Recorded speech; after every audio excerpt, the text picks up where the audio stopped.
Bah, nous, on a une ambition, c'est de devenir le leader mondial de la catégorie de marché qu'on est en train de créer, qui sont les Augmented e-commerce experience dans la mode.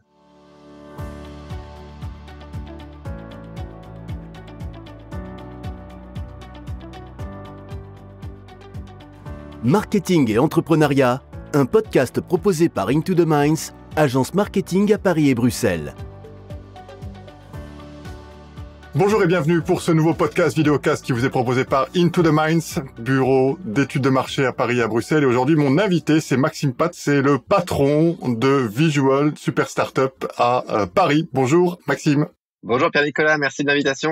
Merci à toi d'avoir pris un peu de temps pour nous présenter ta startup qui, je le rappelle, fait partie du classement Challenge, l'excellent magazine Challenge, magazine français, le classement des 100 startups à suivre en 2023. Est-ce que ça te fait plaisir d'abord d'être dans ce classement ?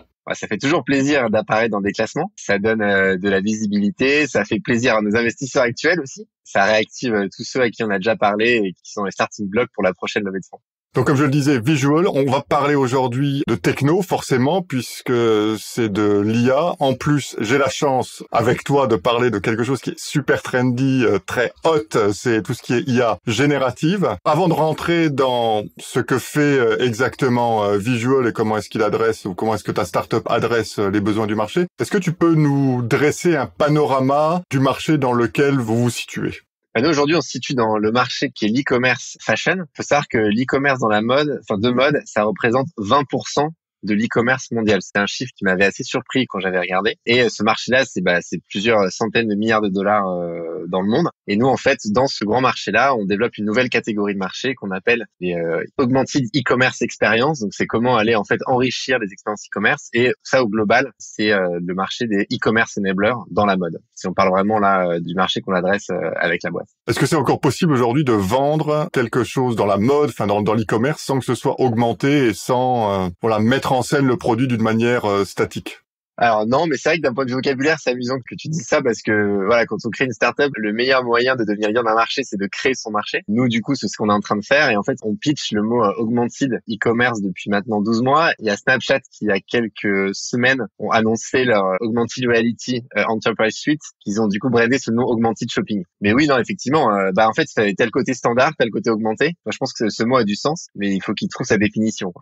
Ouais, moi, pour avoir regardé ce que vous faites, pour m'être intéressé au produit, avoir regardé aussi les vidéos, les use cases, pour moi ici, l'intérêt de cette augmentation de l'expérience, c'est dans l'hyper-personnalisation. En fait, on se rapproche de plus en plus du consommateur et on va revenir tout de suite sur ce que vous faites exactement, mais on se rapproche en fait de plus en plus des besoins du consommateur en mettant en scène presque le produit autour d'un avatar ou d'une personne qui ressemble. Nous, on parle pas de personnalisation parce que le mot personnalisation, il est dans le marché depuis des dizaines d'années et il va consister un peu à aller adapter une expérience existante. Nous, on parle d'expérience plus personnelle parce que dans la personnalisation, en fait, le consommateur, le shopper, il va être un peu passif, un peu statique. Il va cliquer sur, par exemple, une page catégorie et on va lui trier les vêtements. Il va arriver sur une page produit, on va lui suggérer des looks. Nous, ce qu'on va faire, c'est qu'on va le rendre actif de sa navigation. C'est lui-même qui va choisir son mannequin, c'est lui-même qui va choisir ses propres looks et donc on dit que ça va rendre l'expérience e-commerce beaucoup plus personnelle. Mais effectivement, voilà, d'un point de vue purement pratique, ça permet aussi de faire de l'hyper-personnalisation, mais pas forcément en e-commerce, plutôt en acquisition ou en retargeting. Maintenant, ça, c'est une excellente transition pour parler de ce que fait vraiment Visual, donc du produit ou du service qui est proposé. Comment est-ce que tu décrirais la proposition de valeur de Visual et comment est-ce qu'elle s'intègre ? Aujourd'hui, quand on rencontre une marque, on va lui dire qu'on va être que grâce à Visual, elle va pouvoir aller enrichir son site e-commerce et son parcours client digital avec des nouvelles expériences. Ça peut prendre la forme de mix and match, d'essayage virtuel, de switch model, on va sûrement en reparler. Et ces expériences-là vont aider leurs consommateurs à répondre à deux questions clés. Est-ce que je me projette dans les vêtements que j'achète en ligne en termes de style? C'est-à-dire que je m'imagine avec ce vêtement dans ma garde-robe au quotidien. Et est-ce que ça va m'aller en termes de morphologie? Donc, est-ce que je me projette en termes de taille? Et pour ça, les premiers produits qu'on a lancés vont permettre à un shopper qui arrive sur un site e-commerce de choisir un mannequin auquel il s'identifie et ensuite de voir n'importe quel vêtement et look de la marque porté par ce mannequin. Et ça, en fait, c'est un changement de paradigme total pour une marque parce qu'aujourd'hui, un site e-commerce, c'est quoi? C'est une structure homepage catégorie globalement pas changée depuis 15 ans et dans lequel le contenu est statique. C'est-à-dire qu'aujourd'hui, quel que soit le shopper qui va être derrière son écran en train d'être sur un site de mode, il va avoir les mêmes images, les mêmes contenus. Une image, c'est quoi? C'est un mannequin qui va porter un certain look. Le look, il peut plaire ou non, et le mannequin, c'est le même pour tout le monde. Et ça, c'est pas bien pour se projeter, parce que sur les femmes, c'est des mannequins qui vont être souvent très fines et très grandes. Les hommes, ça va être des mannequins très grand et très musclé, toujours jeune, et donc la probabilité en fait que ton shopper s'identifie dans ce contenu-là, elle est faible. Et nous, on pense que c'est aussi ce qui contribue à la conversion qui stagne et les retours qui sont assez hauts en e-commerce. J'en ai dit beaucoup dans cette réponse, mais voilà le pitch qu'on fait aux marques aujourd'hui. À quoi ça ressemble? Est-ce que, voilà, on s'est entraîné un petit peu avant de commencer le podcast, le vidéocast. Est-ce que tu peux partager un écran et montrer à ceux qui vont regarder cette vidéo à quoi ça ressemble exactement? Ouais, je vais partager mon écran. Donc, il y a toujours des aléas du direct, mais confiance, ça va bien marcher. Je vous montre du coup un premier produit que les marques peuvent déployer, qui va venir à la fin du funnel, qui est un produit qu'on appelle nous de switch model. Là, on va permettre aux consommateurs d'aller, typiquement, je regarde cette robe, d'aller voir en fait le produit porté par des mannequins de différentes tailles et morphologies. Donc là, en l'occurrence, c'est pour la marque La Redoute. Il y a 6 mannequins ici. Donc Zoé qui mesure 1m60 jusqu'à Silke, je crois, ou Camille qui mesure 1m82. Et ça va permettre du coup aux conso de voir sur un mannequin qui se rapproche de sa morphologie, typiquement où vont s'arrêter les manches, est-ce que le vêtement va être plutôt large, plutôt serré, et directement on met au panier depuis l'expérience. Donc ça c'est vraiment l'expérience page produit. Ensuite on a une expérience qui est un peu plus ambitieuse, qui est une expérience de mix and match, où là donc là c'est sur le site de La Redoute, c'est live, j'invite tout le monde à aller voir sur le site de La Redoute. Première étape, on va pouvoir aller choisir son mannequin parmi la même sélection qu'on a retrouvée sur la page précédente. Donc là il y a 6 mannequins, et je vais par exemple aller choisir Camille, et une fois qu'on a choisi son mannequin, on va pouvoir naviguer à travers la collection de la marque, en fait, en allant voir n'importe quel vêtement porté par le mannequin auquel on s'identifie. Donc là, c'est Camille, je peux aller voir cette jupe-là. Là, on est dans une vue swipe qui fonctionne hyper bien sur mobile. On a aussi une vue un peu plus standard, une vue catalogue. Et là, ce qui est intéressant, c'est que ça va marcher sur toutes les catégories de produits du prêt-à-porter. Donc, on a du haut, du bas, de la robe. On peut éventuellement aussi ajouter une veste au look qu'on est en train de regarder. Et on va avoir du coup une mise en panier directement depuis l'expérience. On va pouvoir mettre au panier un ou plusieurs articles. Et nous, ce qui est important, moi j'anticipe un peu le reste du podcast, mais en termes de technologie, en fait, on va récupérer une fois la photo du mannequin qui est prise en sous-vêtement, une fois la photo de chaque vêtement, et on va pouvoir aller créer toutes les combinaisons de look en temps réel en ayant un fitting qui est extrêmement précis, pour ne pas dire aujourd'hui quasi parfait. C'est vraiment le consommateur qui devient, comme tu le disais tout à l'heure, acteur de ses choix. On peut jouer. Ça a aussi un avantage en termes de conversion, c'est que généralement, plus on reste longtemps sur un site, plus la probabilité que la conversion se fasse et que le prospect devienne un acheteur augmente. Donc là, clairement, quand on le fait jouer, c'est une bonne manière. Enfin, en tout cas, c'est un bon argument. Si je devais pitcher, c'est comme ça que je le pitcherais aussi, quoi. Il y a le temps passé, mais il y a surtout le nombre de looks et d'articles vus. Parce qu'en fait, aujourd'hui, navigation e-commerce, on est sur une page produit, on va scroll down, aller voir des recommandations, cliquer sur la page produit, savoir une nouvelle. Enfin, c'est vraiment pas très interactif et fun. Là, en fait, avec son doigt, on swipe sur mobile et on va pouvoir vraiment, en termes de product discovery, c'est le jour et la nuit versus l'expérience précédente. Pour reprendre un petit peu le fil des chapitres de ce podcast, comment est-ce que l'idée de Visual est née? L'idée de Visual, ça a commencé à l'été 2019. À l'époque, j'étais entrepreneur en résidence dans un startup studio à Paris qui s'appelait Anova et cabinet de conseil en data science qui s'appelle Quantmetric. Et j'avais pour mission du coup de lancer la prochaine startup du studio. Donc j'ai étudié tout l'historique des missions de conseil qui avaient été faites et j'ai étudié aussi les projets de R&D qui étaient en cours. Et j'ai discuté avec une chercheuse qui à l'époque m'a parlé d'un nouveau type d'algorithme de deep learning qui s'appelle les GAN pour Generative Adversarial Networks. Le concept en 2 mots, algorithmes, tu me coupes si je suis trop long parce que je peux en parler pendant des heures. Tu prends en fait un dataset d'entraînement, donc des images. Ton algorithme en fait va apprendre les caractéristiques de ces images-là et quand tu lui demandes du contenu, il va pouvoir te générer du contenu qui a les mêmes caractéristiques que ton dataset d'entraînement. Et ce contenu qui est totalement nouveau, on va l'appeler synthétique. Des premiers exemples qui a été fait, c'était Nvidia, c'est le site s'appelle thispersondoesn'texist.com, vous les testez. Ils ont entraîné leur algo de GAN sur des centaines de milliers de visages humains et l'algo arrivait en fait à générer des visages de personnes qu'on pourrait croiser dans la rue mais qui n'existent pas. Ça c'est le principe du coup des GAN et des données synthétiques. À l'époque, cet algo était utilisé dans la banque pour générer des données synthétiques sur de la fraude bancaire. Et en fait, moi, quand la chercheuse me pitch ce conseil, je me dis mais c'est incroyable, appliqué aux images avec un coup de baguette magique. En fait, tu peux créer du contenu sans organiser de photoshoot, ce qui est vraiment painful, et sans être expert de Photoshop, ce qui bon déjà est compliqué, mais surtout est chronophage. Et en fait, tout de suite, moi, ça a fait tilt dans ma tête et j'ai commencé du coup à aller pitcher en fait des entreprises, donc du monde de l'hôtellerie, de l'hospitality, dans l'automobile et dans la mode. Et je me suis rendu compte là que dans la mode, les marques avec qui je discutais étaient assez frustrées par le process de création de contenu parce que une marque de mode, pour chaque produit, à chaque collection, elle va devoir en fait créer entre 5 et 10 images pour sa page produit, plus des images pour ses réseaux sociaux. Et aujourd'hui, un consommateur en fait s'attend à voir pour un même produit à un même instant peut-être un contenu différent sur TikTok et sur un Snap, etc., etc. Donc là, je me suis dit, ok, grâce à cette techno, on peut en fait commencer à prendre en fait les collections des marques, à les aider à créer vraiment plein de déclinaisons de contenu at scale. Et en fait, on a commencé du coup, nous, à développer un algo de Gann sur un papier de recherche qui s'appelle Viton-Gann. Dans le monde de la publication scientifique, Gann, c'est les Gann, et Viton, c'est Virtual Try-On. Donc, c'est l'application des principes de l'IA générative à la mode. Et là, le principe, c'était, on prend un vêtement qui est porté par un mannequin, donc ça fait une paire d'images. On va entraîner nos algos sur ces paires d'images-là. Donc, l'algo va comprendre, en fait, qu'il y a la transformation appliquée aux images pour passer d'une image de vêtement à un mannequin. Et quand on lui donnait, du coup, ensuite, comme input, un mannequin et un nouveau vêtement, il arrivait en fait à adapter l'un à l'autre. Et donc c'est comme ça en fait que la boîte a été créée. Et là on a eu la chance après de faire Techstars, qui est un accélérateur de start-up américain, dans la track IA. Et bon bref, il y a plein d'étapes après, mais la boîte, la genèse, c'est cette discussion.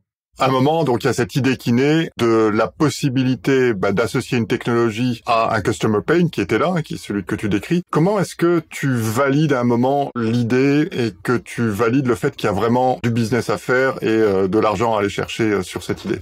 Nous, on en a vécu l'histoire était longue quand même. Enfin, le chemin de partir d'une techno pour arriver à un produit qui est sticky, qui trouve sa cible, ça n'a pas été facile. Et en fait, nous, on a vraiment fait ça en 2 étapes. Parce qu'en fait, le principe de l'IA générative le pain qu'on a identifié chez les marques, c'est la création de contenu. Sauf qu'en fait, aujourd'hui, une IA générative va pouvoir te créer du contenu totalement nouveau qui répond en fait aux attentes des studios photos des marques, à savoir des poses extrêmement complexes et l'ultra HD. Sauf qu'aujourd'hui, ça marche pour des vêtements qui n'existent pas. Quand tu veux en fait contraindre ton IA générative avec des vêtements qui sont réels, ça, c'est très très dur à faire. L'IA générative ne sait pas faire ça. Elle n'arrive pas à respecter des contraintes et elle peut t'ajouter un bouton, te changer un col. Pour elle, ça change pas. Et en fait, nous, on s'est rendu compte que l'algo qu'on développait, donc ça, c'était en 2020-2021, n'allait pas pouvoir répondre au pain des marques de changer, en fait, le process de studio photo. En revanche, ça répondait à un pain des consommateurs qui était, d'une part, d'aller avoir plus de diversité sur le site et d'autre part, de pouvoir devenir leur propre styliste. Et ce chemin-là, il a été long à aller chercher. Et c'est pour ça, en fait, pendant un moment, d'ailleurs, on ne pitchait plus la technologie. On pitchait vraiment la notion d'aller enrichir l'expérience client. Et finalement, en fait, Visual, ça va rendre service consommateur sur les sites e-commerce qui achètent de la mode et ça va, entre guillemets, faire plaisir aux marques parce que ça va leur générer, du coup,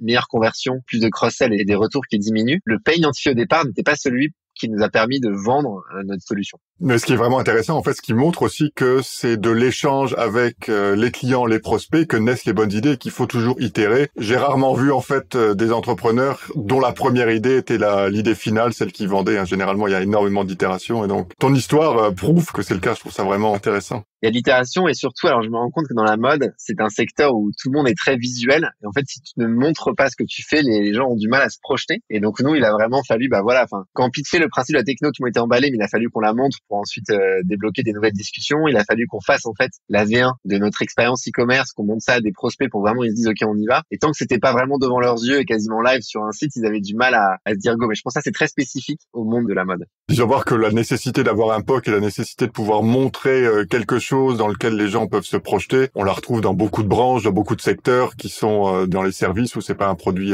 tangible. Justement, par ça, donc vous avez fait un POC. Est-ce que l'investissement pour faire ce POC et pour montrer concrètement à quoi ça allait ressembler, c'était un investissement difficile à faire? Comment est-ce que vous avez géré cette partie-là à l'époque? Quand on a fait notre on dit proof of value chez Visual plutôt que proof of concept, mais quand on a fait notre POC avec notre premier client, c'était le POC du côté expérience e-commerce. Ça, on a du dev expérience e-commerce. Après, il y a surtout le moteur de génération d'images en dessous qui a donné lieu à 2 ans de R&D pour atteindre du coup le niveau d'attente des marques, à savoir des images en haute résolution, sans défaut, avec un fitting précis. Et clairement, moi, quand j'ai lancé la boîte, je m'attendais pas à devoir faire 2 ans de R&D pour atteindre le niveau de qualité des marques. Et quand on est une start-up, financer 2 ans de R&D, il faut trouver des bons investisseurs qui comprennent la vision, qui soient patients. Il faut vraiment être assez lean au début et frugal pour pas cramer tout le cash qu'on a levé.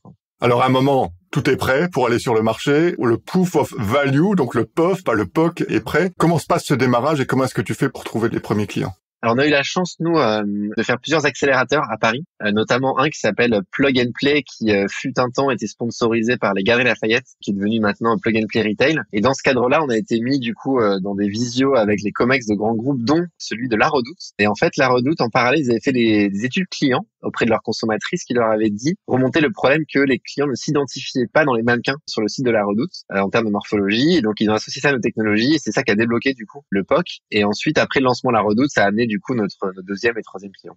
Si tu devais réfléchir maintenant aux actions marketing que tu as réalisées ces derniers mois, ces dernières années, qui ont particulièrement porté leurs fruits, est-ce que c'est uniquement cette association avec la Redoute que tu retiens, ou bien est-ce qu'il y a d'autres moyens d'aller chercher du lead, d'aller chercher des clients? Nous, on a la chance d'avoir un produit qui est extrêmement visuel et qui est très facile à tester par n'importe quel prospect. Et en fait, c'est vrai que le lancement La Redoute, ça a été la meilleure action marketing qu'on a pu faire, parce en partageant le lien sur LinkedIn, c'est tellement nouveau que nos prospects ont commencé à en parler. On est apparu dans des benchmarks, les médias aussi ont un petit peu repris le sujet. Et on a la chance aussi, nous, de suivre les collections de la mode. Donc, en fait, on va lancer des nouvelles collections. On s'adapte au rythme, en fait, de nos clients. Et donc, chaque nouvelle collection aussi donne lieu à des nouveautés de produits. Du coup, c'est l'occasion de reprendre la parole. Mais pour être tout à fait honnête avec toi, le marketing n'est pas dans l'ADN aujourd'hui de Visual. On a un plan hyper ambitieux, mais on n'arrive pas à en exécuter la moitié. Mais vraiment, voilà. Enfin, nous, c'est vraiment partager nos expériences et que les gens essayent. On dit souvent, maintenant, on pitch, c'est l'essayer, c'est l'adopter. Quand les marques mettent ça dans les mains de leurs clients, adorent. Les KPI sont bons. Et après, ça va upsell quasiment tout seul. Mais prenons tes conseils dans un prochain meeting sur quelles actions marketing on pourrait mener.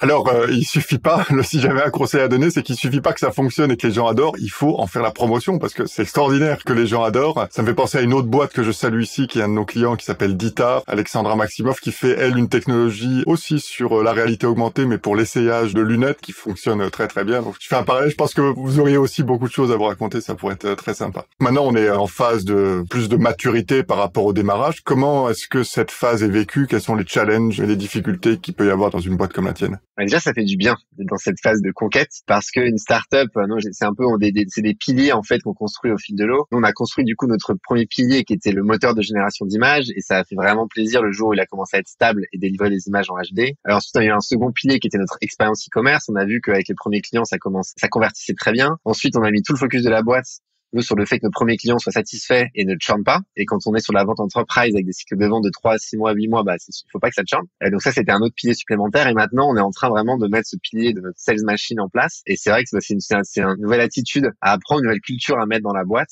Disons que, on va dire, la bête visual devient de plus en plus grande, mais elle s'appuie du coup sur des piliers solides. Ce qui est devant nous est moins en moins risqué, quoi. On n'a pas fait le plus dur, parce que le plus dur, c'est vraiment de faire du plus de chiffre possible. Mais on a quand même maintenant des fondations qui vont nous permettre de regarder devant avec un peu plus de sérénité. Donc, est-ce que ça veut dire que, par exemple, les processus de conquête, puisque c'est le mot que tu utilisais, vont devoir se professionnaliser et que vous allez devoir, pas faire de l'inbound, faire de l'outbound marketing, et comment est-ce que tu vas gérer ça? Ou comment est-ce que tu gères ça, déjà? Alors historiquement, on a fait pas mal d'outbound reach et ça a pas eu des super résultats. Enfin, c'était vraiment plus de la visite. On plantait une graine chez nos prospects, mais ça a pas forcément apporté des deals très court terme. On commence à faire de l'inbound, notamment avec des case studies, avec des events et aussi qu'on organise avec des startups partenaires. Quelque chose qui fonctionne extrêmement bien en ce moment, c'est le pipe sharing avec des startups qui évoluent avec les mêmes prospects que nous, où en gros, on se fait des warm intro auprès de nos prospects, ça fonctionne très bien. Il faut qu'on structure notre chasse, notre nurturing et notre closing. Et c'est vrai qu'aujourd'hui, on n'a pas forcément les ressources internes pour tout bien faire. Donc évidemment, moi, je me concentre beaucoup plus sur le côté nurturing et closing, mais il faut qu'on craque ce côté chasse. Et moi, ce que je retiens aussi, j'ai beaucoup parlé des amis entrepreneurs qui sont à un stade de développement plus élevé que celui de Visual. Et en fait, la plupart nous disent, nous, les leaders sur notre marché, c'est pas forcément les boîtes qui ont la meilleure techno, c'est pas forcément les boîtes qui auront le meilleur service, c'est en fait les boîtes qui ont le meilleur département sales, c'est eux qui sont les plus gros. Et voilà, donc nous, c'est ça qu'on est en train de développer. Et c'est pas forcément,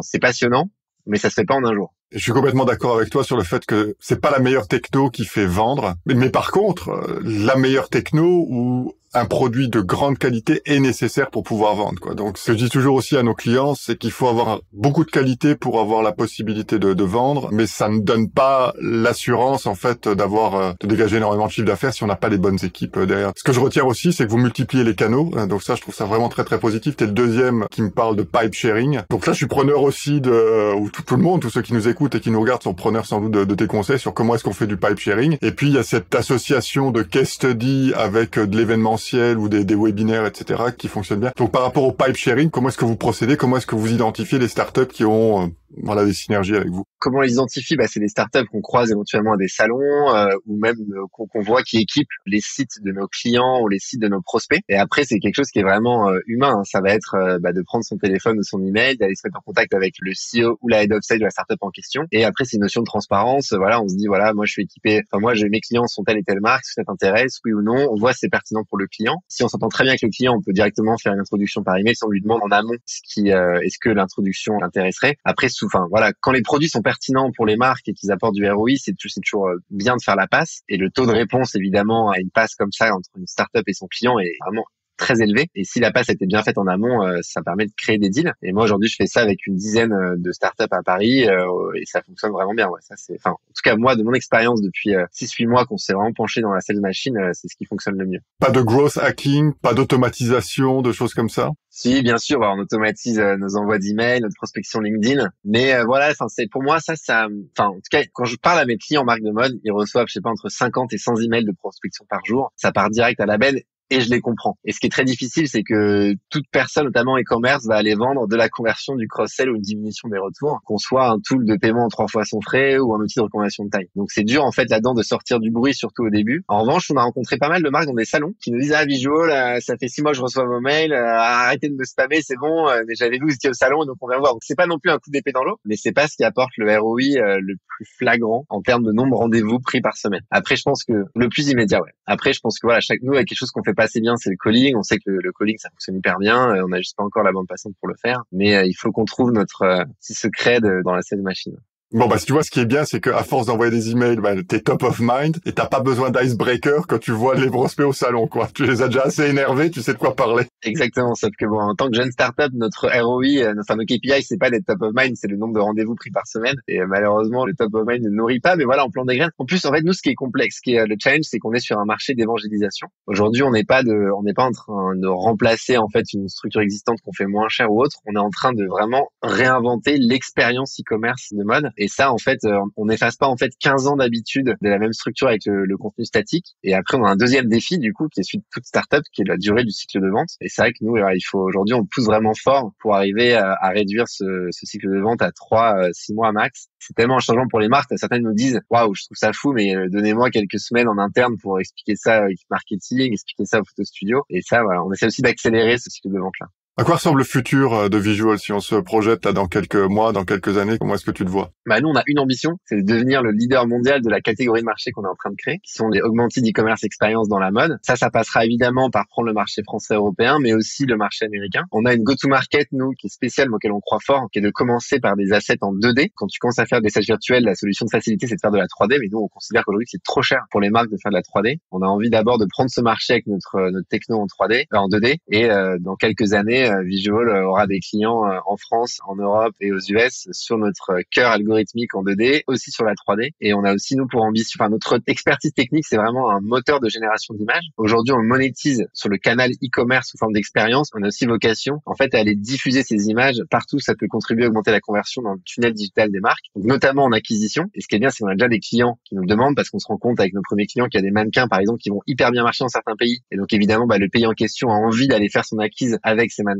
Et ensuite, en CRM et en retargeting, c'est très puissant parce que ce sera toujours mieux de te retargeter et de te réactiver avec un mannequin dans lequel tu t'identifies et un look que tu as déjà vu ou un complément de look plutôt que de te réactiver avec l'image classique de la page produit dans lequel tu peux pas du tout t'identifier, quoi. Donc nous, voilà, dans 20 ans, dans 5 ans, on sera en Europe, en France et aux US et on sera sur 3 canaux différents: acquisition, e-commerce et retargeting.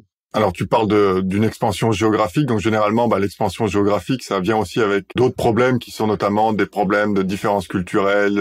Il va falloir multiplier aussi les sales, etc., avec des cycles qui sont différents. Mais est-ce qu'il n'y a pas aussi un créneau à aller saisir pour Visual dans d'autres secteurs? Puisque, on va dire que la génération d'images, alors, moi, je l'appelle personnalisation, mais on va dire la customisation au look de la personne ou au desiderata de la personne, ça peut intéresser aussi d'autres secteurs, pas forcément la mode. Est-ce qu'il n'y a pas quelque chose à aller chercher là? Notre moteur de génération d'image et notre expertise technologique, elle est vraiment dans la compréhension d'un corps humain et dans la manière dont un vêtement va s'adapter sur le corps humain. Et c'est là-dessus qu'on capitalise. Donc nous, on aura plutôt une expansion multicanale qu'une expansion multisecteur. En tout cas, dans notre vision dans les 3, 4, 5 prochaines années. Après, évidemment, on s'interdit pas d'aller regarder d'autres secteurs. Notamment, là, on maîtrise de plus en plus nos algos d'IA générative et c'est vrai qu'à un moment, on se dira pourquoi pas les rentraîner sur d'autres cas d'usage. Mais notre vision, elle est vraiment claire et la mode, de nouveau, c'est 20% de l'e-commerce mondial. C'est un marché qui est colossal. Les gens vont jamais s'arrêter de s'habiller. C'est un moyen aussi d'exprimer son style, son caractère, sa créativité. Et on est aussi dans une démarche dans la mode de mieux consommer. Et nous, on pense que dans ce mieux consommer, en fait, il faut mieux produire. Il faut aussi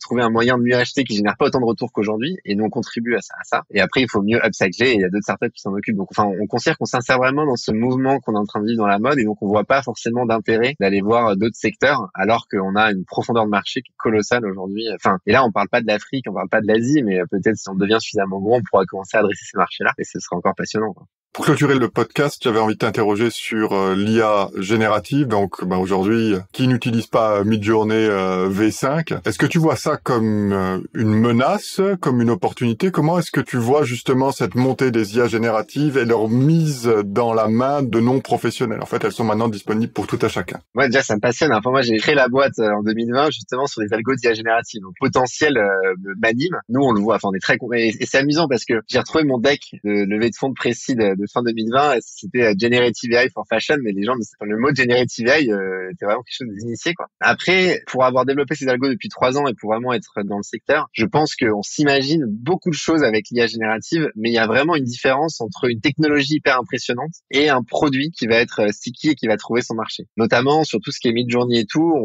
Enfin, typiquement, voilà. On prend l'exemple d'un vêtement. En fait, tu donnes à une IA générative un vêtement existant, il va en fait te l'altérer et te le déformer s'il crée une image à partir de ça. Et ça, c'est pas acceptable pour une marque de mode. Donc en fait, l'IA va pas pouvoir, tu dis, voilà, je file ce vêtement, te créer une image parfaite. En revanche, ce qu'elle pourra faire, c'est t'ajouter éventuellement un background qui va mettre en contexte et en valeur ton vêtement de manière différente. Et du coup, ce qui est hyper intéressant, mais c'est quand même moins ambitieux que de dire avec un coup de baguette magique, je fais la totalité de l'image. Il va pouvoir te permettre aussi, potentiellement pour des marques, d'aller te créer des mannequins synthétiques. Donc, en fait, c'est d'apporter des avatars photoréalistes sur les sites, ce qui pose quand même pas mal de questions éthiques à ça. Au global, je pense que pour moi, le potentiel, il est dingue, mais que ça va quand même prendre des mois, peut-être des années, avant que l'IA générative soit devienne dans des produits vraiment sticky, utilisés au quotidien, notamment parce que voilà, aujourd'hui, elle déforme complètement la réalité et quand t'as e-commerçant, tu as besoin de montrer, les clients achètent ton produit, ils n'achètent pas l'interprétation de ton produit par une IA générative. Super. Écoute, merci beaucoup d'avoir partagé d'une part tes connaissances sur le marché, la genèse en toute transparence et l'évolution de Visual. Je remettrai bien entendu le lien de ton site, de ta boîte dans la description. Ceux qui nous ont suivis sur LinkedIn ont déjà eu de toute façon le lien. Et je souhaite une excellente et longue vie et beaucoup de succès à Visual. Merci beaucoup, Maxime. Merci Pierre-Nicolas. Merci à toute l'audience. Donc n'hésitez pas à me pinguer sur LinkedIn, Maxime Pat.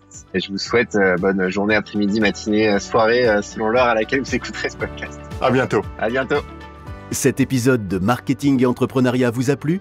Alors n'oubliez pas de vous abonner. À bientôt.